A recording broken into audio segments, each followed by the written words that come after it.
caiu.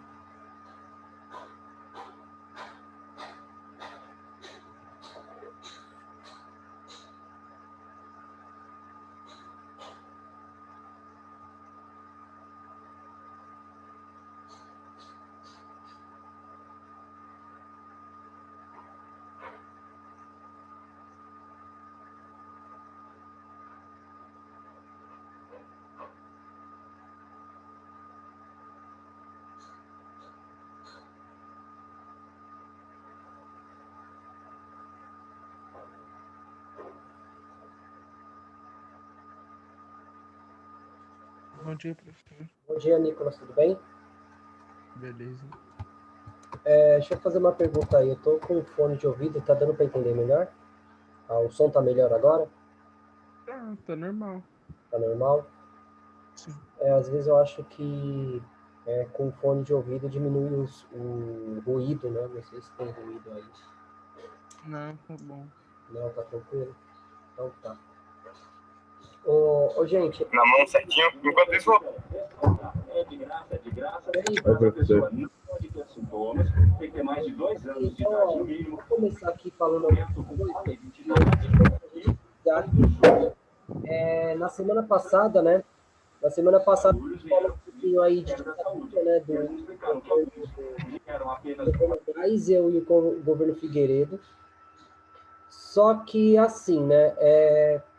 Hoje nós vamos falar sobre dois movimentos importantes na América Latina. Né? O porquê? Porque nós brasileiros, nós temos uma ilusão de que nós vivemos isolados. Então, parece que o Brasil ele vive numa bolha, que nada interfere na história do Brasil. Mas, na verdade, sim.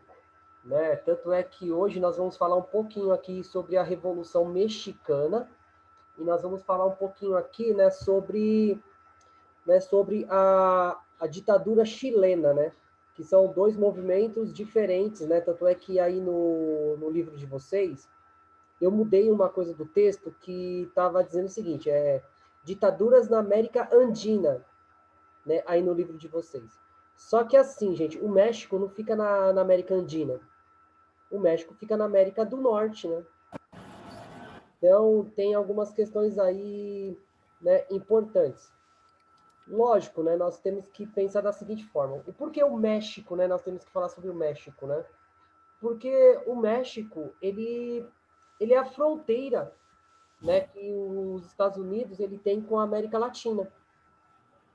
Então, quando a gente fala em México, né, só se nós olharmos, né, para o mapa, o México é um ponto estratégico para os Estados Unidos, né, para a soberania nacional. Isso é um problema muito sério para os Estados Unidos, sim. Então, só que antes da gente falar um pouquinho sobre isso, eu vou abrir aqui para vocês o material didático, que eu acho que é importante a gente precisar de onde que nós estamos falando, né? Sempre levando em consideração isso. Hoje eu estou meio devagar, né? Acho que é o sono.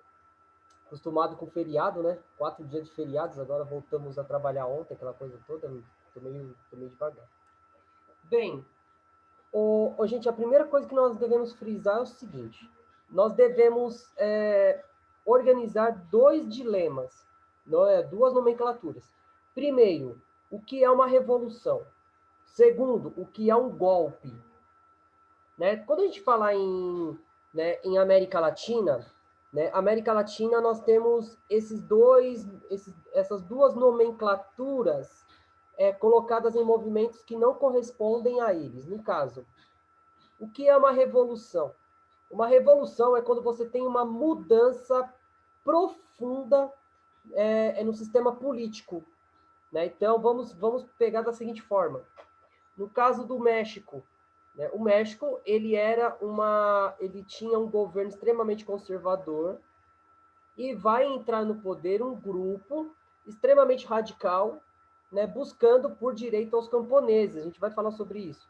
No caso de golpe, o golpe é quando um grupo dentro do poder, né, um grupo que faz parte do governo, ele vai se levantar e vai tomar o poder por vias, né, por vias ilegais ou legais.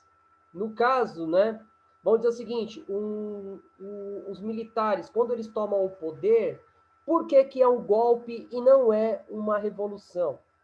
Primeiro, os militares fazem parte do governo. Por isso que... E também eles não tinham muito direito de fazer isso. Né? Então, mas assim, eles não têm o direito, mas porque revolução é uma coisa que um grupo que está fora do poder, que muda profundamente as estruturas do Estado, das leis existentes. Quando a gente fala em golpe, é um grupo que está dentro do poder, que está dentro do governo, e esse grupo, ele não vai fazer grandes alterações. Ele só vai trocar a figura principal do executivo. Ele tira o executivo e põe outro no lugar. Isso é um golpe. É um fato importante. Então, porque quando a gente fala em América Latina, né, tanto é que aqui, né, tem uma imagem que eu acho que ela é bem emblemática, né, no caso aí é o fogo, né, que fica ali no memorial, né, do Museu do Ipiranga, né? Na frente do Museu do Ipiranga tem o mausoléu do Dom Pedro I. Então, os restos mortais do Dom Pedro I estão lá, né? Então, dele e das suas esposas, da Leopoldina e da segunda esposa, agora que me foge o nome. Mas, assim, estão os dois lá. Estão lá, né? Então, na frente do museu existe esse fogo que é o fogo da liberdade, né? Então, nesse sentido aqui, quando a gente fala em América Latina, né, principalmente na segunda metade do século XX, né, a América Latina vai passar por vários movimentos, né, de ditaduras. Professor, o Biel quer falar. Pode falar. Mas está enterrado o corpo deles ou alguns restos? Não, assim, são assim, todos os ossos, né? Porque o Dom Pedro I, ele morreu lá em Portugal, só que, né, quando o Museu do Ipiranga foi construído, né, a intenção do Museu do Ipiranga era fazer uma homenagem à monarquia, a coisa toda. Só que, no meio do processo, o Marechal Deodoro da Fonseca deu o golpe, né, o golpe da República. E, na metade do século XX, os restos mortais do Dom Pedro I foram trazidos de Portugal para o Brasil, né, para ficar ali dentro. Né? Tanto é que descobriram algumas coisas, né, interessantes sobre a morte dele, né, que ele teve um problema muito sério com uma costela, né? Teoricamente ele teve a costela dele fraturada durante uma batalha, né, contra o seu irmão, né, o Dom Miguel, e isso ocasionou uma tuberculose, né? E também descobriram, né, que ele tinha algumas doenças venéreas, né? Estudando seus ossos, né? Estudando, dá para entender sobre isso. Mas assim, gente, ó, a primeira coisa que nós temos que pensar é o seguinte: os países da América Latina se tornaram independentes, só que pouca coisa mudou nas organizações, assim, nas organizações sociais. Então, continuaram tendo latifúndios, continuaram tendo elites agrárias, a população, né, os pequenos camponeses continuaram lutando por terras, né? E nesse contexto todo, né, começa a ter interesses das grandes potências aqui na América Latina, no caso, Inglaterra, Estados Unidos e depois a União Soviética, né? Sempre bom lembrar isso. A primeira coisa que nós vamos falar aqui é sobre, né, a Revolução Mexicana, que eu acho que é importante da gente, né, frisar o México, né? Porque o México é um país, né, que a gente sabe poucas coisas sobre o México. A gente aqui do Brasil, né, a história da América Latina, muitas vezes a gente sabe muito mais da Europa e nós sabemos muito pouco da América Latina. No caso, né, do México, o México, primeiramente, ele foi governado por um rei que durou poucos anos. Então, o México, ele foi uma segunda monarquia, né, que continuou existindo na América Latina depois das independências, né? Então, foi México e Brasil. Só que o México, ele ficou poucos anos. Mas, assim, em 1876, houve a chegada do poder de um governante, né, ditatorial chamado Porfírio Dias. Ele vai governar o México de 1876 a 1910. Lógico, né? Gente, uma das coisas que nós devemos sempre colocar também na nossa cabeça. Para uma pessoa ficar tanto tempo no poder, ele teve ajuda de alguém. De quem? Né? Primeiro, houve, né, os latifundiários, a elite mexicana vai apoiar o Porfírio Dias e também os Estados Unidos. Como é que ele vai se manter no poder? Por meio de fraudes eleitorais, corrupção, né? Aquela política do toma lá da cá.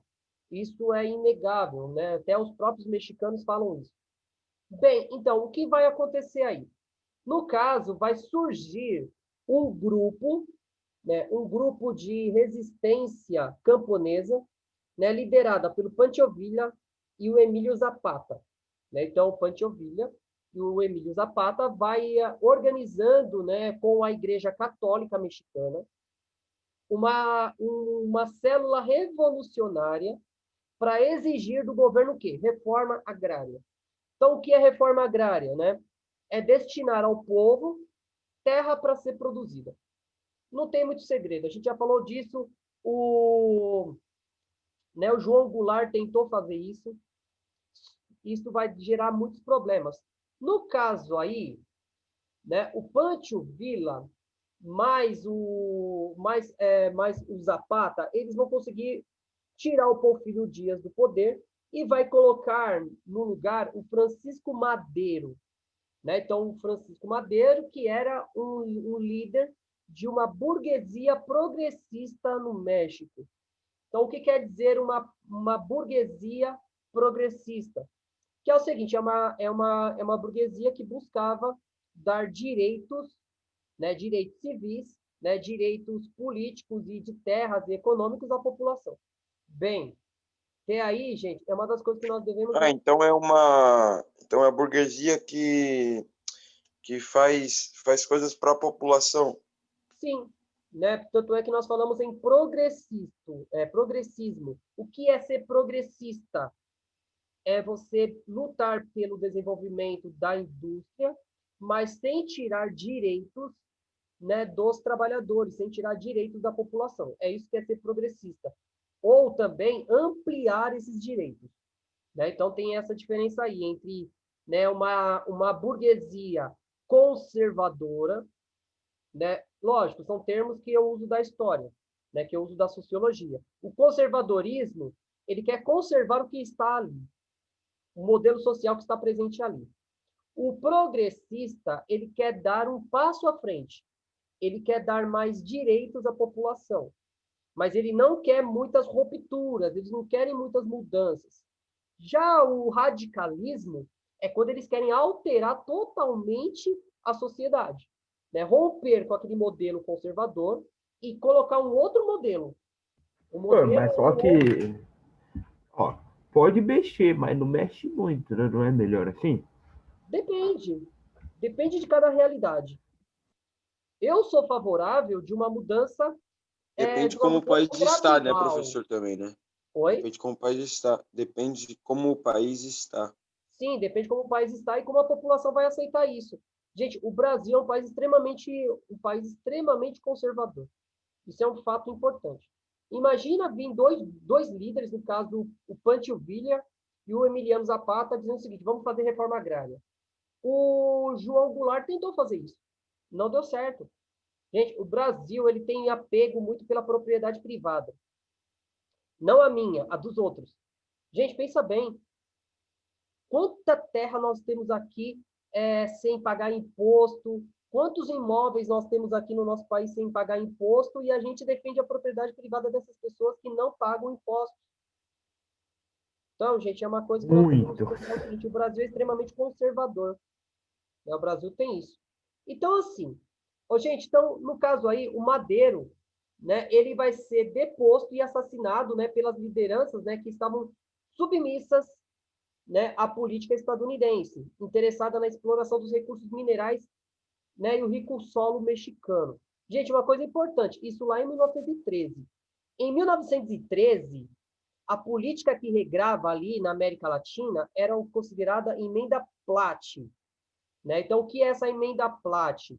É a diplomacia do cacete, literalmente. Então, os Estados Unidos, ele influenciava as políticas da América do Norte e América Central. Então, se os países, no caso, a Revolução Cubana, a gente já falou sobre isso, né? Na Guatemala também teve isso, e o México também. Então, quando começa a surgir um movimento, no caso liderado por esses três líderes, o Pancho Villa, o Emílio Zapata e o Francisco Madero, que vai buscar o quê? A nacionalização das indústrias, a reforma agrária. Isso para os Estados Unidos começa a soar muito mal, porque os Estados Unidos tinham muito interesse, né, nas terras da América Latina, no México. Então, os Estados Unidos vai financiar o golpe contra o Madero, né? No caso, o Pancho Villa e o Zapata ainda vão continuar lutando, né? Mas só que eles vão morrer no meio desse conflito todo. Então, após a disputa pelo poder, né, em 1934, o Lázaro, né, Cárdenas, né, líder de uma assim, das reformas inspiradas no sistema zapatista, né, ele vai realizar a reforma agrária, só que isso não vai ter todos os impactos, né? Lógico, né, por conta dessa questão. Bem, então vamos falar aqui, né, voltar um pouquinho para a segunda metade do século XX. Gente, é o seguinte, porque nós temos que falar sobre a Revolução mexicana antes de falar sobre a influência da Revolução Cubana na Guerra Fria. Porque é o seguinte, o navio, o iate que sai com Che Guevara, com o Fidel Castro, com o Raul Castro, todos os guerrilheiros, sai do México. Então, quando a gente fala em Revolução Mexicana, nós temos que pensar também na Revolução Cubana, né, que acontece décadas depois, mas acontece. Então, qual era o maior medo dos Estados Unidos? De uma célula socialista tomasse conta, né, do México, como aconteceu em Cuba. Levando em consideração o seguinte, em Cuba, no primeiro momento, o Fidel Castro ele desejava o quê? Reforma agrária, nacionalização das empresas, né, e dar, no caso aí, o cunho do quê? De desenvolver a economia cubana. O que os Estados Unidos vai fazer? Embargo econômico. Quando os Estados Unidos embarga economicamente Cuba, quem vai abraçar Cuba vai ser a União Soviética, né? Então, com isso, os Estados Unidos vai entender a lição que eles aprenderam em Cuba e não vão repetir no México. Então, o que eles vão fazer? Em 62, né, teve a crise dos mísseis, né? Então, isso, os Estados Unidos, né, ele vai influenciar o México, né? E eles vão influenciar, né, lideranças, né, que vão organizar ditaduras na América Latina. Aconteceu no Brasil, aconteceu no México, teve vários. Nós vamos estudar algumas dessas ditaduras, mas de uma forma assim, lógico, é muito superficial. Então, a ditadura que aconteceu aqui no Brasil foi um dedinho dos Estados Unidos que aconteceu isso tudo? Sim. Sim, porque qual era o maior medo dos Estados Unidos? Do que o Brasil se tornasse socialista. Então, antes do Brasil se tornar socialista pelo governo do João Goulart, tiramos ele do poder. Simples assim, né? A elite brasileira queria já tirar o João Goulart do poder. Os Estados Unidos, tem um documentário que eu não coloquei para vocês, mas tem um documentário colocado em 1964, 31 de março de 1964, o dia que durou 24 anos. Né? Tem esse documentário que depois eu ponho para vocês lá no grupo, mas vai ter depoimentos do seguinte: se os militares brasileiros não tivessem deposto o João Goulart, já havia um plano do exército americano em invadir o Brasil pelo Porto de Santos. Ele iria invadir o Brasil pelo Porto de Santos e ia chegar até Brasília. Professor, eu já estava vendo uma coisa. Se a União Soviética tivesse no Brasil naquele momentinho, se desse tudo errado. Ai, rapaz. Então, é assim, Lucas. Diferentemente dos Estados Unidos, assim, a União Soviética nunca interveio militarmente em nenhum país, né, que tivesse algum problema com os Estados Unidos. Já os Estados Unidos, não. Os Estados Unidos vai financiar vários golpes políticos dentro desses países da América Latina. O único país que a União Soviética colocou armas foi em Cuba. único, único. Né? Tanto é que no Vietnã, né, houve o alinhamento ideológico primeiro, né, no Vietnã, na Coreia do Norte, mas assim, houve batalhas, né, entre uma liderança socialista coreana, entre as duas, entre o Vietnã, só que nunca havia um plano da União Soviética invadir a Coreia do Sul. Nunca. Né? Como também não houve nenhum plano, né, no caso aqui, da União Soviética em mandar homens para lutar contra a ditadura militar brasileira. Nunca. Só que no Chile, que nós vamos falar na semana que vem, a aeronáutica americana vai bombardear o palácio do governo chileno no dia 11 de setembro de 1974. Então, gente, nós temos que pensar o seguinte, lógico, são fatos históricos, né? É um fato, assim, não tem como discutir. Mas, assim, lógico, é um tema hoje no nosso país bem controverso, né? Nós estamos falando de ditaduras. E tem pessoas que defendem a ditadura hoje no nosso país. Então, é difícil a gente discutir isso de uma forma mais, como eu posso dizer, mais coesa. Bem, então, depois nós vamos falar um pouquinho aqui, né, no caso, né, das situações andinas, nós vamos falar um pouquinho aqui do Peru, né? O Peru, em 1968, 75, né, também vai apresentar essas características, né, de governos, né, progressistas, né, de nacionalização, se aliar com os trabalhadores, entre outras coisas. No caso, o Juan Velasco Alvarado, né, ele vai chegar ao poder e vai fazer essas alianças. Então, vai ser a mesma coisa que vai acontecer. No caso, né, ele vai tentar promover reforma agrária, ele vai tentar promover, né, alianças com os trabalhadores. Isso vai gerar, né, uma certa crise. Ainda mais porque o Peru ele tem uma grande riqueza mineral. O Peru, no deserto do Atacama, assim, na Cordilheira dos Andes, tem um deserto muito grande chamado deserto do Atacama. Né? O deserto do Atacama, que é um dos desertos mais secos do mundo, ele é rico em prata. É de sal, né? É de sal, não é? De sal.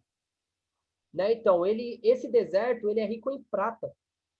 Né? Então, nesse caso aí, os Estados Unidos vai intervir também, né? Que vai criar aí um sistema, né? Que vai depor esse presidente.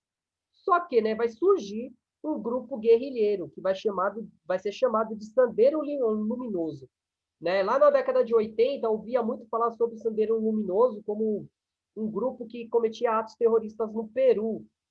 Né? Isso lá na década de 80, em 84, 86, eu ouvia muito nos telejornais. Bem, então, no caso aí, né, o general, né, Álvaro, né, foi deposto, né, e foi sucedido pelo Francisco Moraes, né, Bermudes, né, que governou de uma forma, né, que tentaria a repressão de trabalhadores, estudantes, né, e camponeses.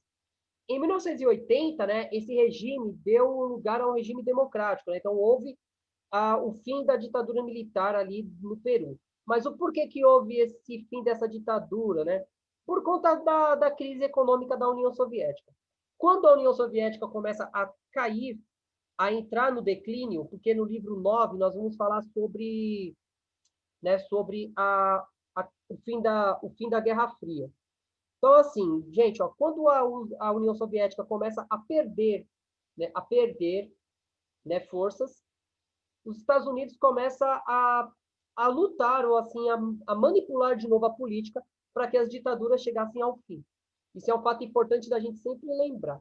Mas, né, os Estados Unidos mantiveram uma grande influência na política dentro do Peru, né? E foi mantido, né, as grandes heranças do sistema, né, colonial, no caso latifúndio, produção agrária exportadora, né? No caso, né, também, né, pela questão, né, de você disseminar, de você colocar a cultura americana acima da cultura local. Né? Também isso é uma questão importante. A gente está falando tanto em filosofia né, na aula da semana passada, eu falei para vocês sobre a indústria cultural. Não sei se vocês lembram. A gente falou um pouquinho sobre indústria cultural. Acho que é importante a gente frisar que a indústria cultural é para reforçar uma ideologia, né, de um grupo que se considera superior ao outro. No caso, né, os Estados Unidos frente aos outros países. Bem, e a gente vai falar agora do Chile, para a gente terminar aqui hoje. Bem, então, o Chile, né, desde a sua independência, ele foi uma república militar. Isso é uma coisa bem importante da gente frisar. Sempre foi governada por militares. Só que, no caso aí, só que houve eleições, eles conseguiam, né, ter sucessões, né, políticas. E o povo chileno, ele é um povo mais aberto a algumas possibilidades. Né? Então, ele abriu possibilidade de organização de sindicatos, entre outras coisas. Então, o que vai acontecer aí? Né? O que vai acontecer? A partir do ano de 1958, houve uma frente legalista, ou que nós podemos chamar de unidade popular. Então, todos os partidos de esquerda no Chile vão se unir, vão se organizar. Gente, qual é o problema da esquerda, né? Quando eu falo em esquerda na história do mundo, né? Quando eu falo em partidos comunistas, partidos socialistas, não posso falar em partidos anarquistas, porque anarquista não acredita no Estado. Então, se anarquismo não acredita no Estado, ele não concorre a cargos públicos, antes que o Munhoso fique nervoso comigo. Então, assim, gente, é assim. Então, nesse caso, quem vai ganhar as eleições vai ser um membro da esquerda, do Partido Socialista Chileno, chamado Salvador Allende. Né? O Salvador Allende, né, ele vai tentar implantar um socialismo, né, por vias pacíficas e democráticas. Gente, nós estamos falando de algo que vai tudo contra o que colocam, que é o seguinte, ele queria promover uma revolução por meios democráticos. Gente, é assim, não é que eu seja a favor de violência, mas revolução é muito difícil você fazer a partir de paz, da palavra.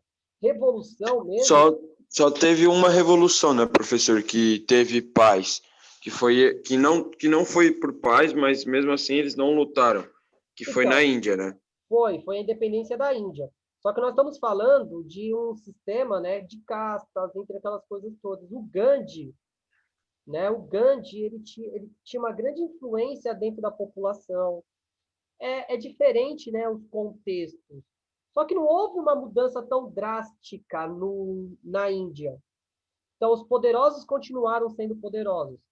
Quando eu falo em revolução, é alterar totalmente a estrutura social e econômica do país. Então, quem é pobre vai ter igualdade de condições com os ricos. Então, quem não tem terra vai passar a ter terra. Quem não tem direito a educação, a nível superior de educação, vai ter. Então, revolução é isso, é você mudar as estruturas de um país. No caso da Índia, não mudou muita coisa depois que houve a independência. Revolução é você pegar uma casa e colocá-la de ponta cabeça, literalmente. Né? Essa é uma questão de revolução. Bem, então, nesse caso aí, o Salvador Allende ele vai conseguir ser eleito. Né? É uma das coisas bem emblemáticas na história do México, do Chile. Né? Então, e ele vai tentar fazer reformas. Então, ele vai tentar implementar reforma agrária, ele vai tentar nacionalizar as empresas, ele vai tentar democratizar o ensino superior. Então, ele vai abrir que todos os chilenos tivessem a possibilidade de fazer ensino superior. Tanto é que no Chile, hoje, por conta do Augusto Pinochet, né, o Chile não tem nenhum direito, não tem nenhum serviço público gratuito. No caso, não tem saúde, não tem educação. Então, gente, o Chile ele foi totalmente alterado pelo governo do Pinochet. Bem, então, a primeira coisa que nós devemos levar em consideração. Então, o governo iria estatizar todos os recursos naturais, no caso, petróleo, carvão, vai realizar reforma agrária, Então, tudo isso vai começar a incomodar os Estados Unidos. Gente, é uma coisa que nós temos que entender. Eu, sendo socialista, eu não preciso estar alinhado à União Soviética. Então, eu posso promover reformas socialistas no meu país, mas eu posso não querer entrar na Guerra Fria. O Salvador Allende, eu estava lendo, eu já li livros sobre ele, tem documentários sobre eles, mas é o seguinte, o Salvador Allende, ele não pretendia entrar na Guerra Fria. O que ele queria? Ele queria promover igualdade social no Chile. Ponto. Só que como isso, para os Estados Unidos e para a elite chilena, significava ser comunista, e ser comunista naquele período, como hoje, é ser um perigo, né, o sistema conservador, então o que vai acontecer? O governo dos Estados Unidos, né, o governo dos Estados Unidos e a elite chilena vai promover o golpe contra o Allende, né? O palácio do governo será bombardeado, né? Vai ser bombardeado pela Força Aérea Americana, e os Estados Unidos né? Eles vão colocar no poder o general Augusto Pinochet, né? Que vai ter o maior período de governo na América Latina. Ele sai do poder, o Pinochet, só na segunda metade da década de 90. Então, quando a gente fala em Augusto Pinochet, né, assim, aqui nós temos, né, no caso aqui, o palácio, né, que eu falei para vocês, o palácio do governo chileno, né, com fumaça e poeira do atentado realizado pelas forças aliadas dos Estados Unidos e né, do Augusto Pinochet.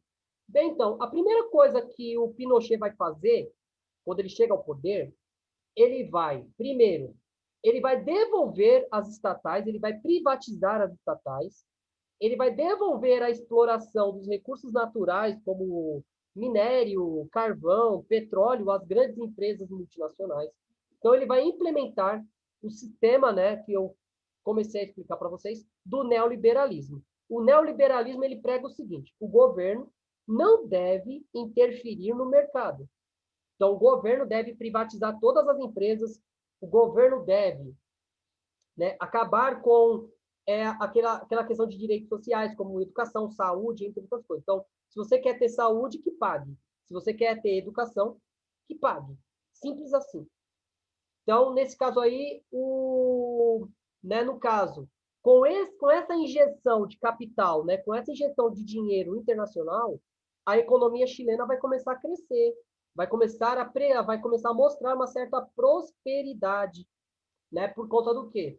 Vai começar a vir capital americano, dinheiro americano de tudo quanto é lado, e vai fazer com que a economia cresça, né? Então, nessa questão aí, né, no caso, o Pinochet, ele vai conseguir organizar essa balança comercial. Bem, só que o seguinte, o que vai acontecer, né? Então, a gente estava falando sobre a questão, né? Só que nós teremos resistência a esse governo. Tanto é que a ditadura chilena, ela é uma das mais violentas do mundo, né? Então, no caso, a ditadura chilena, ela vai perseguir a sua oposição dentro do país e fora do país, né? No caso aí, foi usado, acho que vocês conhecem, já ouviram falar do memorial, né? Do Estádio Olímpico de Sim. né, chileno. Aquele estádio do Chile, ele foi usado como campo de concentração.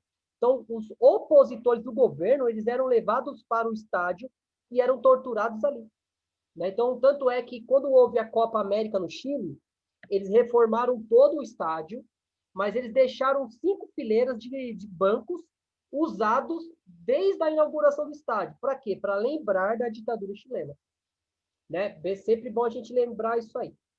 Então, o que vai acontecer também, um caso muito, muito interessante, que é o seguinte.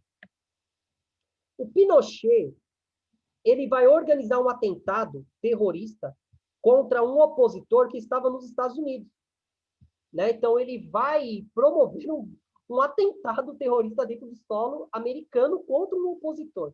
Isso vai fazer com que os Estados Unidos ficassem putos da vida. Os Estados Unidos vai tirar apoio do Pinochet, né? O Pinochet, ele vai ter esse desgaste popular, ele vai ter o desgaste, né, disso tudo.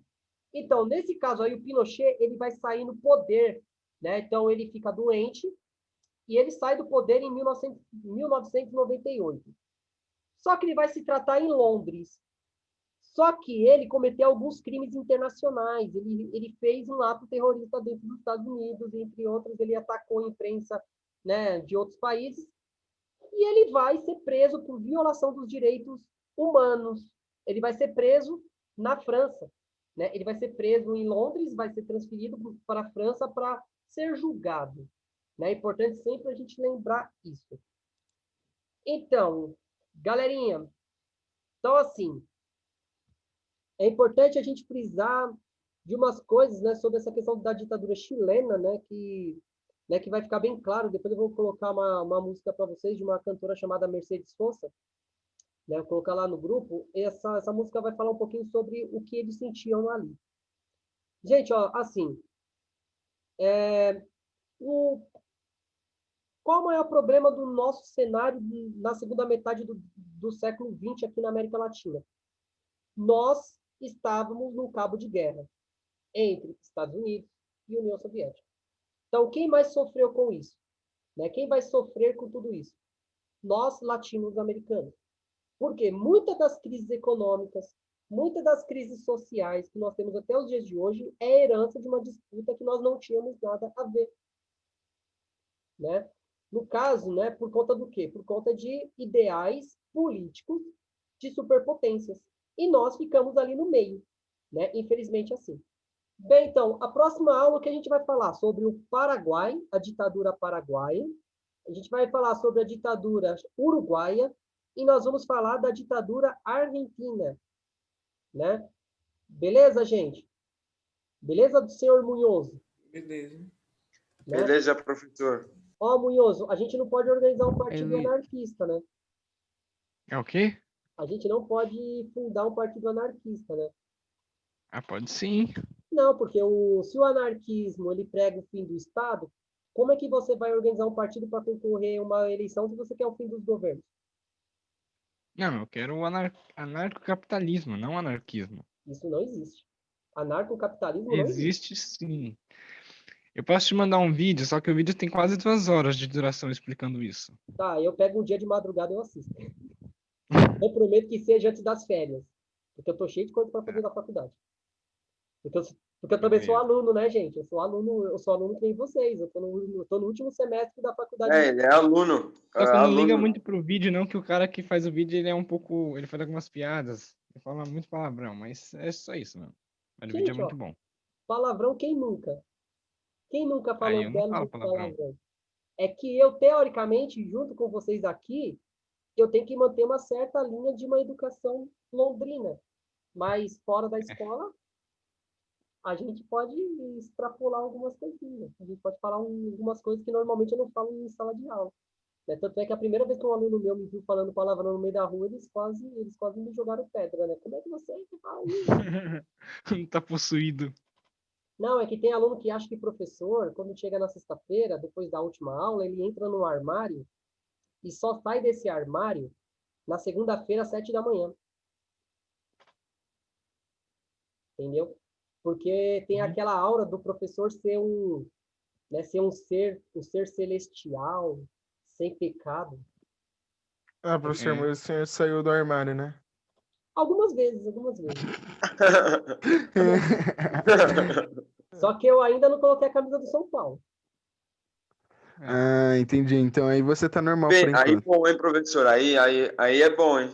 Ainda bem. Não, aí não, mano. Mas a do Palmeiras ele também não vai colocar, não, Murilo. Ainda bem. Não, Eu sei, né? Mas ainda bem que é de São Paulo. Ainda bem que de São Paulo não colocou ainda. Nada. Professor, fala uma vai coisa. pegar uma taça minha falar, emprestada, vai. Pode falar, Ganhamos ontem, graças a Deus. No último minuto. Quem jogou ontem e quem ganhou? Corinthians. Atlético Corinthians. Paranaense, quem é Nossa, Atlético mano. Paranaense? Foi muito cagado, velho. Mano, Tá quieto. no último minuto, Quem velho. jogou contra Não. quem? Não, os Caga caras da falam pega, Atlético velho. Paranaense. Vou Atlético cagar não, é assim, mesmo. os caras falam assim, se não for Corinthians não é sofrido. No meu caso, se não for cagado, não é Corinthians. Não, filho. Sem Se um problema. corintiano Verdade, morrer de muita infarto, não é cagada. corintiano.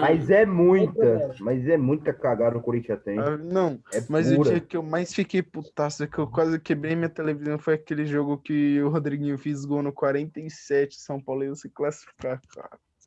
Mano, mas aquele dia eu xinguei. Eu xinguei. Acontece. Bem, gente, eu vou deixando vocês indo aí, vai cair a ligação daqui 1 minutinho. Bem, gente, agradeço a todos, né? Qualquer coisa vocês me chamam aí no WhatsApp, a gente vai conversando aí. Eu vou postar a aula no final, assim, essa aula aqui eu vou postar no final assim, no meio da tarde eu posto ela para vocês, para não ficar interferindo muito nas aulas dos outros professores, beleza? Aí qualquer coisa vocês me chamam aí. Beleza. Beleza? Aquele abraço, gente. Beleza. Aquele abraço e até mais. Hein? Valeu, Falou, professor. Ô, professor. Falou, É nóis. Falou, professor. E vai Corinthians.